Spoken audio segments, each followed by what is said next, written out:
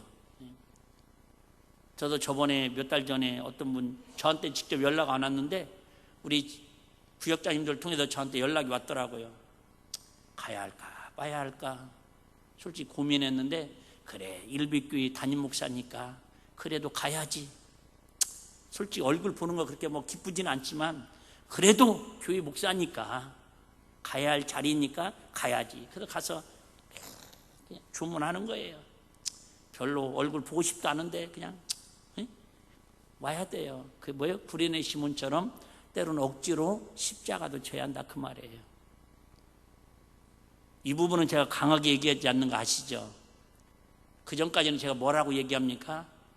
차라리 여러분 기쁨으로 일하지 못할 것 같으면, 감사함으로 여러분 충성하지 못할 것 같으면 그 기쁨과 감사함이 생길 때까지 기다렸다가 나중에 하라고 이렇게 제가 지금까지는 설교하지 않았어요? 네, 여러분 이제는 우리가 22살이 되었습니다. 22살이면 이제 물에 빠진 아이 있으면 아무 생각 없이 뛰어들어서 살리려고 하는 그 정도의 정신과 육체적으로 강건함이 있어야 할 나이다 그 말입니다.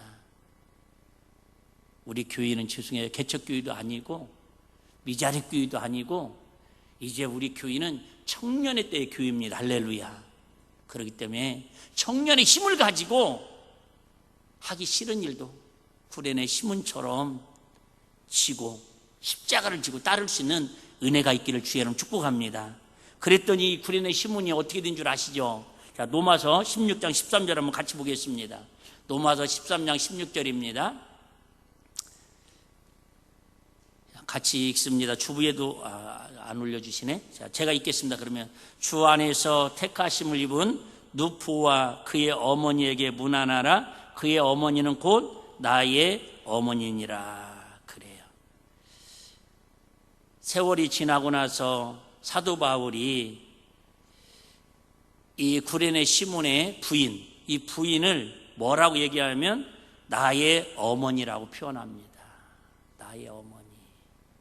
억지로라도 십자가를 지고 그 길을 따랐더니 기독교 역사의 가장 대사도라고 하는 사도 바울이 그 신앙을 깃들여 가지고 그의 아내, 부인은 아들이 누프예요. 어머니는 곧 나의 어머니라고 이렇게 인정을 받습니다.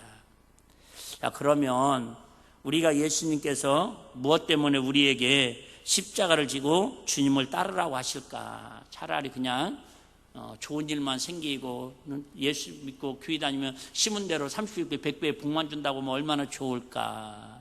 기도하는 제목마다 소원마다 다 응답되면 얼마나 좋을까. 제가 금요일 날 갑자기 전화를 받고 소망의 기도 대타로 갔다 왔습니다. 근데 이렇게 이제 기도를 하는데 그런 얘기를 해요. 진행자가 이분은 지난주에도 기도 제목이 올라왔는데 또 올라왔네?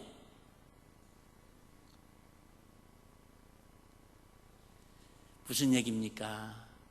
여러분, 한 번만 기도해서 정말 그 기도하는 제목들이 다 응답되어서 매주 반반씩 올라왔으면 좋겠어요. 기도 제목 반절, 기도 응답 받았다고 반절. 그런데 거의 제가 방송 몇 년 하고 있지만은 기도 응답 받았다고 감사하다고 오는 것은 하여튼 뭐 열 몇 개 이렇게 기도하는 중에 자리에 하나 두 개 올라옵니다. 실제로 응답 받았는데 안 하는 것도 있겠지만은 여러분, 기도해서 응답 받는 것보다 아직 응답이 안 된 사건이 훨씬 많다라는 걸 저는 알기 때문에 그렇습니다. 그럼에도 불구하고 왜 우리 주님은 이처럼 힘든 십자가를 지고 우리를 따르라고 하실까? 34절, 35절 다시 한번 보겠습니다. 내가 세상에 화평을 주러 온 줄로 생각지 말라. 화평이 아니요 검을 주러 왔노라. 내가 온 것은 사람이 그 아비와 딸이 어미와 며느리가 시어머니와 불화하게 하려 함이니. 하나님의 아들이신 예수님께 이 세상에 사람 되어 내려오신 목적은 우리에게 화평을 주러 옴이 아니라 뭐예요? 싸움을 싸우러 오셨기 때문이라는 거예요. 바꿔 얘기하면 예수님이 왜 십자가를 지고 우리를 따르라고 이 힘든 길을 험한 길을 따라오라고 하냐면 그래야 영적으로 뭐하기 때문에 승리할 수밖에 없으니까. 조금 다를 수는 있겠지만 어쨌든 2000년 전에 예수님이 걸어갔다고 하는 그 십자가의 길을 가보면은요, 지금은 낮에는 상가들이 이렇게 막 질비해가지고 정신이 하나도 없습니다. 근데 모르긴 몰라도 아마 예수님은 그 십자가를 지시고 올라가면서 주변에 쳐다볼 겨를도 없었을 거예요. 여러분, 우리가 예수님 정말 사랑해서 십자가 지고 따라가다 보면은 세상이 안 보여야 돼요. 세상이 안 보여야 됩니다. 두 번째는요, 그러면 바울은 이렇게 고백합니다. 우리 한번 볼까요? 디모데후서 4장 7절 8절. 저는 참 우리 일빛교회 성도님들이 이렇게 주님 앞에 딱 육신의 생명이 끝났을 때에 저도 마찬가지고 제가 우리 성도님들, 우리 이 자리에 앉아있는 성도님들 그럴 리는 없겠지만 제가 먼저 가겠습니다. 혹시라도 제가 가서 임중예배를 위로예배를 드린다면 참 이 말씀 이렇게 그냥 형식적이 아니라 정말 뜨거운 마음의 가슴으로 이렇게 위로예배나 임중예배를 드려줬으면 참 좋겠어요. 나는 우리 아들이 내가 딱 죽고 나면 우리 아버님은 이렇게 살았다고 이 디모데후서 4장 7절 8절을 읽어줬으면 참 가슴으로 읽어줬으면 좋겠다는 생각이 들어요. 우리 비석에다 세우는 마음으로 같이 한번 읽어보겠습니다. 시작. 내가 선한 싸움을 싸우고 나의 달려갈 길을 마치고 믿음을 지켰으니 이제 후로는 나를 위하여 의의 면류관이 예비되었으므로 곧 의로우신 재판장이 그날에 내게 주실 것이니라. 내게만 아니라 주의 나타나심을 사모하는 모든 자녀에게니라. 아멘. 7절 봐봐요. 7절. 내가 뭘 싸워요? 선한 싸움을 싸우라는 거예요. 여러분, 신앙생활은 타협이 아니라는 거예요. 신앙생활은 타협이 아니라는 거예요. 신앙생활은 뭐예요? 싸움이라는 거예요. 근데 무슨 싸움이에요? 혈적인, 육적인 싸움이 아니라 영적인 선한 싸움을 싸우되 나의 달려갈 길을 마치고 끝까지 뭘 지켜요? 믿음을 지키자라는 거예요. 여러분, 뛰다가 아니 뛰면 아니 간만 못한 것처럼 제일로 불쌍한 사람이 누구예요? 예수 믿다가 중간에 포기하고 지옥 가는 사람이에요. 차라리 예수 안 믿고 그냥 지옥 갈 거 처음부터 그냥 세상이나 즐기고 살지. 그 좋은 세상을 우리는 그냥 맨날 미래만 두고 있다가 억울하지 않습니까? 내가 선한 싸움을 싸우고. 왜 우리가 십자가를 지고 주님을 따라감으로 영적 싸움을 싸워야 합니까? 영적 싸움을 싸우지 않고는 이 세상에서 참된 평화를 누릴 수 없기 때문에 그래요. 여러분, 우리 북한이 있는 동안에는 우리나라는 평화로운 것 같지만 한시도 마음이 편안할 수 없잖아요. 언뜰만 하면 미사일 쐈었고, 미사일 그냥 대포 쐈었고, 우리는 후방에 있으니까 모르지만 연평도나 우리 요셉이한테 물어봐봐요. 강화도에서 얼마나 포탄 소리 듣고 살았겠어요. 여러분, 이처럼 전쟁이 지금 대립이 계속되는 한 우리 마음에 평화가 없다라는 거예요. 바꿔 얘기합니다. 그러면 방법은 뭐냐? 내 주변의 영적 원수들을 다 정복시키는 거예요. 할렐루야. 무슨 얘기예요? 내 편 만드는 거예요. 평화의 사절단, 즉 예수 믿게 하는 거예요. 할렐루야. 동역자가 되는 거예요. 동역자. 원수를 동역자로 만드는 게 지구의 축복인 줄로 믿습니다. 적을 동역자로 만드는 거예요. 적을, 영적인 적을. 36절 37절 다시 한번 읽겠습니다. 사람의 원수가 자기 집안 식구니라. 아비나 어미를 나보다 더 사랑하는 자는 내게 합당치 아니하고, 아들이나 딸을 나보다 더 사랑하는 자도 내게 합당치 아니하고. 여러분, 나는 이 말씀도 또 이해가 되지 않습니다. 솔직히 그냥 하나님 사랑을 하고면 네 알겠습니다 하겠는데, 어떻게 아니 부모가 돼갖고 자식을 사랑하는 건 당연한데 자식 사랑하는 것보다 예수님을 더 사랑해야 한다라는 거예요. 아마 이렇게 이야기해서 만약에 천국과 지옥이 갈라지면 우리나라의 할아버지 할머니들은 내가 볼 때 99%는 다 지옥 갑니다. 손주 자식보다, 손주 손녀보다 여러분 하나님을 더 사랑하는 사람이 얼마나 있겠어요. 나도 작심하고 있습니다. 우리 주한이 애기만 나면 내가 하여튼 마음은 하여튼 등에다 업고 설교하고 싶은 마음입니다. 이게 나이 먹어가는 주책이요. 여러분, 이 사랑의 감정은 하나님이 주신 거잖아요. 하나님이 주신 겁니다. 그런데 그걸 모르는 하나님이 아니실 텐데 왜 우리대로 행할 수도 없고 지킬 수도 없는, 그런데 우리에게 이렇게 부담 주고 죄짓게 만드시냐 그 말이에요. 하나님, 근데 진짜 그러셔도 그럴까? 아니라는 거예요. 한국말을 끝까지 잘 들어보셔야 합니다. 다시 볼게요. 아비나 어미를 나보다, 앞에서는 뭐라고 하시고는 부모에게 효도하라고 그러고, 부모를 공경하지 않으면 벤 악한 자라고 그렇게 말씀하시면서 부모님을 공경하라고 해놓고는 여기서는 아비나 어미를 나보다 더, 예수님보다 더 사랑하는 자는 주님 앞에 합당치 아니하고, 아들이나 딸, 여기다 손주도 듣게요. 손녀, 손녀를 더 사랑하는 자도 하나님께, 예수님께 뭐예요? 합당치 않다라는 거예요. 제가 이 말씀을 묵상하면서 한 2, 3일 동안 고민했던 단어가 있는데, 좋아하는 것과 사랑하는 것이 무슨 차이가 있을까? 여러분, 여러분 만약에 우리 일빛교회를 좋아하는 분 아멘 합시다.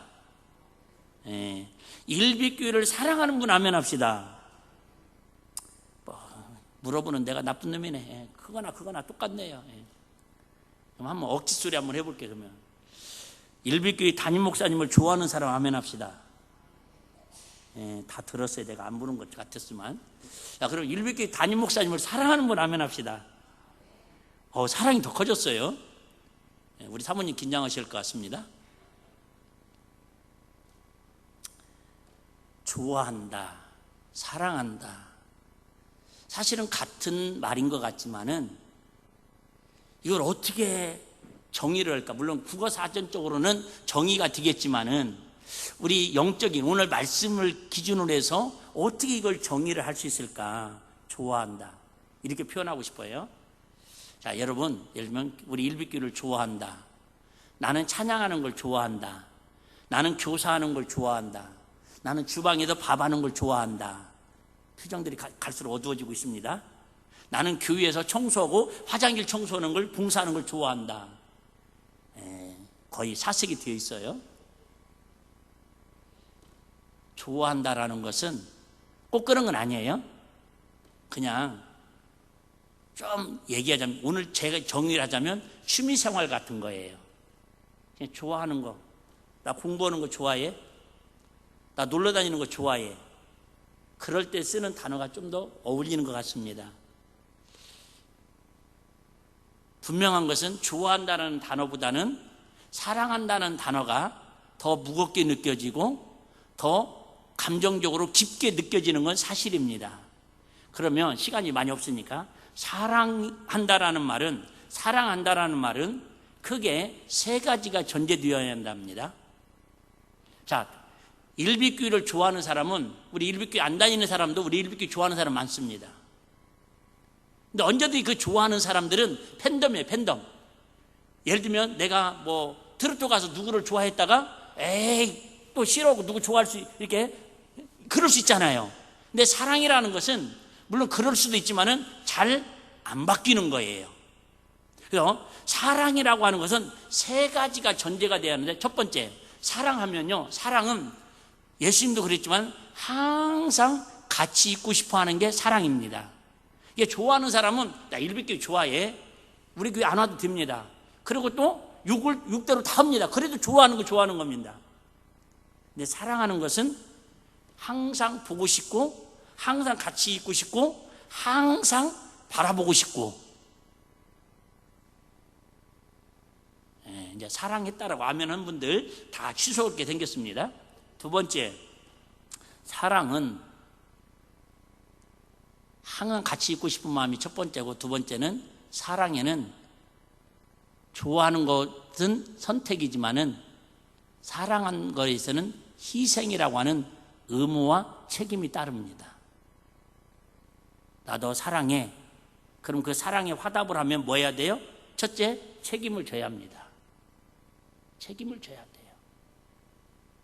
사랑하지도 않는데 결혼하면 이제 책임감이 없어지는 거예요.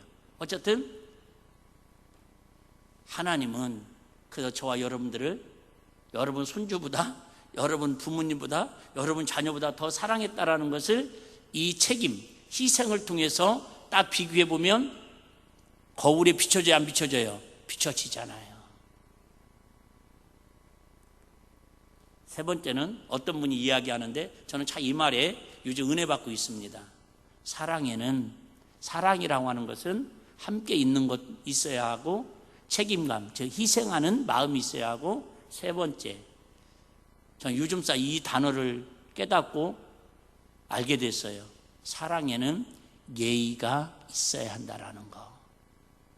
사랑은 무례하지 아니하고, 부부간에 사랑한다면 최소한의 뭐는 있어야 한다? 예의는 있어야 한다라는 거예요.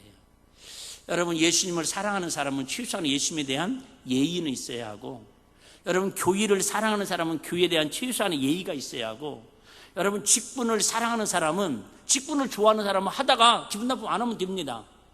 근데 직분을 사랑하는 사람은 여러분 그에 대한 뭐예요? 최소한의 책임감도 있어야 하지만, 희생도 따라야지만 예의도 있어야 합니다. 근데 한 발만 더 나갈게요. 우리 22주년을 지금 우리 앞두고 있으니까, 예의로 하는 사랑, 희생과 책임감으로 하는 사랑, 여러분 항상 함께 있고 싶은 사랑을 뛰어넘는 그 직분이 있는데, 그걸 뭐라고 하냐면 사명이라고 그럽니다. 시작. 사명. 십자가를 지고 사는 삶이 바로 사명이에요. 때로는 여러분 자식이 속을 썩이고 사랑하고 싶지 않아요? 때로는 부모가 나한테 해준 것이 없어서 사랑은 고사하고 나에게 정말 짐이 되는 것 같아요. 그런데 구련의 시몬처럼 억지로 십자가를 지는 것처럼 내게 맡겨진 직분 하기 싫어요. 맡은 직분 힘들어요. 그럼에도 불구하고 사랑을 뛰어넘는 그 취구봉이 있는데, 그걸 뭐라고 한다고요? 사명으로 사는 사람이에요. 사명은 말 그대로 그 일을 위해서 목숨을 내놓고 사는 거예요. 우리 주님은 우리를 말로만 사랑하지 아니하시고 사명, 이 땅에 오셔서 십자가의 피를 죽으시고 우리에 대한 사랑을 최고의 사명으로 우리에게 보여주셨기 때문에, 우리도 그 예수님의 따라가셨던 십자가를 지고 따라가는 삶이 복된 삶이고 결국 이기는 승리의 삶인 줄로 믿습니다. 어떻게 하면 우리가 주님을 따를 수 있겠습니까? 37절에 아버지나 어머니를 나보다 더 사랑하는 자는 내게 합당치 않냐고, 아들이나 딸을 나보다 더 사랑하는 자는 내게 합당치 않니거든. 누구보다도 주님을 사랑한다라고 고백하고 외쳐야 합니다. 사실은 얘기했잖아요, 여러분. 어떻게 눈에 보이는 자식이 더 사랑스럽고 눈에 보이는 여러분 손주들이 더 사랑스럽지, 어떻게 눈에 보이지 않는 하나님이 더 사랑하고 예수님이 더 사랑한다고 할 수 있겠어요? 그런데 이것은 육적인 사랑을 얘기하는 게 아니라 본질적인 영적인 사랑을 깨닫는 저와 여러분 되시기를 주의 이름으로 축복합니다. 두 번째는 여러분 39절에 보니까 자기 목숨을 얻는 자는 잃을 것이요 나를 위하여 자기 목숨을 잃는 자는 얻으리라. 그래서 십자가를 지고 주님을 따라가기 위해서는 날마다 나를 부인해야 한다는 것. 즉 뭐예요? 내 자존심, 내 아집, 고집, 내 생각을 십자가 앞에 날마다 못 받고 오직 주님 주시는 마음과 생각으로 따라가기 위해서 무릎 꿇을 수밖에 없다, 그 얘기예요. 다시 얘기합니다. 저와 여러분들은 평생 주님보다 세상을 사랑할 수밖에 없고 하늘나라의 소망보다는 세상의 소망도 살아갈 수밖에 없는 연약한 육체덩어리들입니다. 그럼에도 불구하고 우리에게 말씀을 통해서 하나님의 사랑을 우리에게 보여주셨고 그 길을 걸어가셨던 예수님처럼, 제자들처럼, 우리 믿음의 선배들처럼 우리도 그냥 예수님이 지신 십자가 그냥 지고 올라가지는 못할지라도 내가 십자가만이라 하면 접어야지, 그런 마음만 가져도 그 다음부터는 우리 주님이 힘 주시고 능력 주시고 때를 따라 이렇게 세우셔서 넘어졌다가도 다 일어날 수 있는 하나의 힘으로 승리케 하실 줄로 믿습니다. 우리 한번 따라하고 마치겠습니다. 성도는 십자가를 지고 주님을 따라야 합니다. 하나님 아버지,